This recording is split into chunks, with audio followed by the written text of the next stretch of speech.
A ver, ¿cómo puede ser que un país con el potencial productivo de Argentina tenga tantos, pero tantos problemas para financiar su propio desarrollo? Esa es quizá la pregunta del millón para entender la economía argentina. Y bueno, hoy vamos a meternos de lleno en ese tema para desglosarlo. Para entender esto, pensemos en el sistema financiero como si fuera el sistema circulatorio de la economía. Es vital, es el que se encarga de mover el capital, que es como la sangre, digamos, desde donde sobra, o sea, los ahorros, hacia donde hace falta para crecer, las inversiones, ya sea de empresas o de familias. Si funciona bien, la economía está sana, está fuerte. Pero, ¿y qué pasa cuando ese sistema, ese puente tan importante, está dañado? O peor, ¿qué pasa si está roto? Bueno, ese es justamente el nudo del problema que vamos a analizar hoy, con el caso de Argentina. Ok, esta es la hoja de ruta. Vamos a ver por qué las finanzas son el motor de la economía. Después nos metemos con la gran paradoja del ahorro argentino. Diagnosticamos qué es lo que no funciona, vemos el modelo de los bancos de desarrollo y al final un posible plan para el país. Entonces, volvamos a la idea del motor. Un sistema financiero que funciona bien no es algo que solo le sirve a las grandes empresas. Para nada. Es clave para que una familia pueda, por ejemplo, comprarse una casa, o para que las empresas, sin importar el tamaño, puedan invertir, puedan innovar y, lo más importante, crear trabajo. Es literalmente el motor que impulsa la productividad. Y acá es donde la cosa se pone interesante, porque se revela una paradoja gigante. El problema principal de Argentina, y esto es clave, no es que no genere dinero. Al contrario, el país genera un montón de ahorro. La verdadera pregunta es, ¿a dónde se va toda esa plata una vez que se ahorra? A ver, miremos este gráfico. Desde 2003, la tasa de ahorro en Argentina siempre estuvo por encima del 20% de su PBI. ¡Un montón! Esto la pone al mismo nivel, o a veces está por encima, de países como Brasil y Chile. Así que quede claro, el ahorro está ahí. El combustible, como quien dice, está en el tanque. Pero si el combustible está, ¿a dónde se va? Bueno, se va acá. Miren esta cifra. Para 2012, los activos de argentinos fuera del país llenan más de 200.000 millones de dólares. Es un número que marea.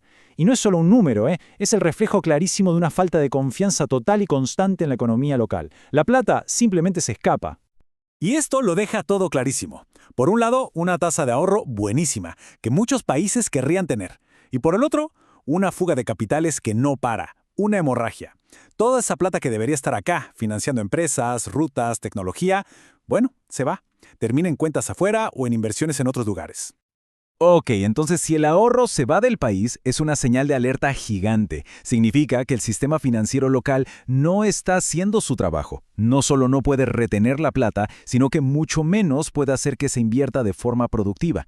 Así que vamos a ver bien cuáles son las grietas en ese puente. El primer síntoma salta a la vista acá. Miren el crédito al sector privado como porcentaje del PBI. En Argentina es minúsculo, apenas llega al 20%. Y ahora miren la comparación con Brasil, con Chile, con Corea del Sur. Esa barrita tan chiquita nos dice una cosa muy simple. Los bancos no prestan. Y si no prestan, la economía real no arranca. Y vamos con el segundo síntoma. Digamos que una empresa no consigue un préstamo. Bueno, podré intentar conseguir plata vendiendo acciones, ¿no? El tema es que el mercado de capitales argentino también es chiquitísimo. Su valor total es de apenas el 7.3% del PBI, nada que ver con Brasil o Chile. Así que en la práctica es otra puerta que se cierra. Y ojo, que esta falta de financiamiento no es solo para empresas, se ve también en los proyectos grandes, los que definen el futuro. La inversión privada en infraestructura es casi cero. Entre 2004 y 2011 fue de solo un 0,07% del PBI. Pensemos lo que significa, ni siquiera los proyectos más grandes y necesarios logran que vuelva esa plata que se fue. Pero quizás lo más revelador es ver cómo esto le pega a las pymes, a las empresas chicas y medianas. Miren este gráfico de torta. La porción más grande, casi el 70%, son cheques de pago diferido. ¿Qué quiere decir esto? Que las pymes, que son el motor real de la economía, viven al día, se financian de manera súper precaria y a cortísimo plazo. Así es imposible planificar, imposible invertir a futuro. Entonces la pregunta es, si el mercado solo no puede, ¿qué hacemos? Bueno, muchos países que pasaron por problemas parecidos usaron una herramienta muy concreta para arreglar estas fallas, los bancos de desarrollo. Vamos a ver si esto podría ser una solución para que el capital vuelva a fluir. Y para que se entienda la idea, miren esta comparación. El BNDES de Brasil es un monstruo. Mueve casi el 20% de todo el crédito del país. Una locura. ha sido clave para la inversión allá. Y ahora miremos el vice, en Argentina. Apenas el 0,5%. La diferencia de tamaño y de impacto es abismal, no hay otra palabra. Ok, ya vimos la teoría. El diagnóstico está claro. Pero bueno, vamos a la práctica. ¿Cuál podría ser el plan? ¿Cómo se empieza a reconstruir este puente financiero? Paso a paso. La propuesta es fortalecer al vice con 4 ideas bien concretas.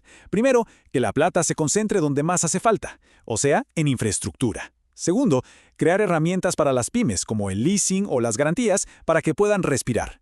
Tercero, y esto es fundamental, que funcione como un banco de segundo piso. ¿Qué es eso?